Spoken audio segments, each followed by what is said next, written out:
Il a reçu 2 Molières et 3 Césars, mais la vie de ce comédien-là ne se résume pas aux récompenses. Ce sont plusieurs générations de spectateurs qui l'a marqué en Zaza outrancière dans La Cage aux folles, plus tragique dans Garde à vue ou inquiétant dans Le Docteur Petiot.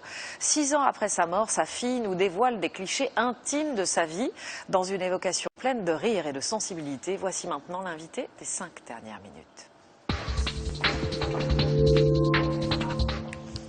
Et cette invitée, c'est Nathalie Serrault. Bonjour Nathalie, bonjour, on est vraiment Élise.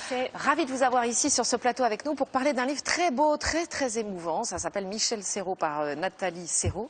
C'est publié chez Kero. On y découvre beaucoup, mais alors vraiment beaucoup de clichés, de documents totalement inédits, intimes même, parce que ça appartient à votre vie. Pourquoi est-ce que vous avez eu envie, ou peut-être même besoin, de faire ce livre 6 ans après la disparition de votre père ? Bien, en fait, après la disparition de mon père, je recevais beaucoup de témoignages de gens qui étaient très émus lorsqu'ils me parlaient de lui. Et je voulais lui rendre hommage de toute façon. Donc je ne savais pas quelle forme ça allait prendre, si c'est un livre ou une exposition. Et puis, en fait, moi, j'ai découvert, comme beaucoup de gens dans cette situation après la mort de mes parents, j'ai découvert plein de cartons dans lesquels il y avait des centaines et des centaines de photos. Et quand je les ai vus, je me suis dit, bon, c'est pas possible, il faut les partager. Il faut en faire quelque chose. Ouais. Voilà. Vous avez mis le nez, donc vous avez replongé dans ces cartons. Est-ce que vous aviez envie de les partager pour que le portrait de votre père soit plus juste et peut-être plus intime encore? Parce qu'il y a une vraie relation de proximité entre votre père et les spectateurs, mais là, vous ajoutez une pierre, en fait. Peut-être me le réapproprier aussi un petit peu. On peut vous comprendre. Voilà. De me dire aussi que voilà, un jour je vais pas aller dans la Fnac et voir un bouquin sur papa qui sera fait par des gens que je connais pas, parce que c'est toujours ça peut être désagréable, pas forcément, même, oui. Mais ça peut être désagréable. Donc voilà, puis c'est vrai que c'était un besoin en fait de le faire, vraiment j'avais envie de lui rendre hommage. On va découvrir ensemble les photos. C'est chronologique en fait le livre. On découvre d'abord des photos de lui enfant et de sa famille. On sent que c'était très important pour lui la famille. Oui, c'était très important et puis surtout c'était une famille très joyeuse. Son père était représentant de commerce et de ce que me racontait papa quand il allait chez les clients étaient ravis parce qu'ils savaient d'avance qu'ils allaient rire, donc il y avait déjà le rire dans la famille et les enfants ont été élevés avec beaucoup de liberté. Bon, les parents étaient sévères, hein, ils ont été très bien élevés. Photos, ils sont super bien habillés, ils sont très bien élevés, mais ils avaient beaucoup de liberté et il y avait beaucoup de rire dans la famille en fait déjà. On voit ensuite les premières photos de lui en clown, ses premiers rôles aussi. Alors ça, c'est des photos qu'on n'avait jamais vues. Enfin, en tout cas, moi, je les avais jamais vues. Ah oui, ça c'est extraordinaire d'être tombé sur ces photos que je connaissais pas. Il y en a plein que je connaissais pas. Il a monté un duo de clown, il devait avoir 16 ans ou 18 ans avec un copain. Ce qui est rigolo, c'est qu'il hésitait entre être prêtre ou pitre. Et il est devenu pitre, mais c'est trop drôle, quoi. Mais en fait, c'est pareil. À l'époque, les gamins étaient pris en charge par les curés du patronage. Il y avait le patronage et les enfants étaient pris en charge. On les emmenait au cinéma en balade. Enfin, on les emmenait. Voilà. Et il se trouve que papa a rencontré des prêtres qui l'ont marqué pour toujours, qui étaient vraiment des gens très dévoués aux autres. Et ça l'a beaucoup marqué. Dans le livre, on découvre très vite aussi votre mère Nita. C'est une magnifique histoire d'amour de plus de 50 ans qu'ils ont vécu ensemble. Et j'allais dire presque une complicité même artistique, puisqu'elle était comédienne. Elle est superbe, on la voit sur ses photos.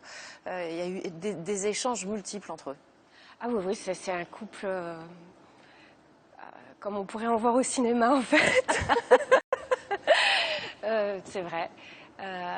Ils se sont rencontrés tous les deux dans un cours de comédie. Et puis voilà, ils se sont plus quittés. Et il y avait beaucoup de complicité entre eux et c'était très joyeux à la maison. Un autre couple avec, j'allais dire, son frère de cœur, Jean Poiret. Ils se sont rencontrés tout de suite, ils se sont trouvés tout de suite. Tout de suite, ils attendaient pour passer une audition pour une pièce. Il y avait plusieurs personnes, évidemment. Et Jean est venu s'asseoir à côté de papa et ils ont commencé à se parler. Et en fait, comme dans un sketch, et tout de suite, il y a eu ce coup de foudre professionnel et amical entre eux. Et qui a duré. Voilà. C'était formidable, une amitié merveilleuse qu'on a vue notamment dans La Cage aux Folles. On voit en même temps les extraits de films, les extraits de pièces de théâtre. Il y a de très belles photos de vous, de vous avec votre père. Très bon photographe.